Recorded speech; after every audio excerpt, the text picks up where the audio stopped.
Uy! Mga kauhahay. So, of course, nag-lose po ako ng 10 kilograms in 6 months, imagine. So, kaya para hindi na ako mag-change ng bagong jeans, of course, nakita ko to sa TikTok. Pag bumili kayo ng 10 pieces ng ganito, detachable buttons, ito lang yung gagawin nyo guys, di ba? Tingnan nyo, ipasok lang yan dyan, and then, di ba? Ang laki ng gap. So, ibig sabihin, solve na yung problem nyo dito. Yay, mga kauhahay. So, di siya halata, di ba, Inday? Di siya halata na ina-adjust mo lang para di ka na mag-belt. So, what are you waiting for? Dini na kayo, click nyo lang sa yellow basket.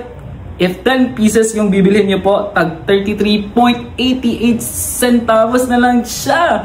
Kung isa lang yung bibilhin nyo guys, tag 6 pesos lang. So what are you waiting for? Bili na kayo guys. And of course, isalin nyo na to yung jeans, no? Dating jeans ko. Para bilhin nyo po itong jeans. Diba? Mala aesthetic. Aesthetic ba day? Yes. Aesthetic siya. Bilhin nyo lang to guys. Huy! 269 na. Dali na. Click the yellow basket. Bye-bye.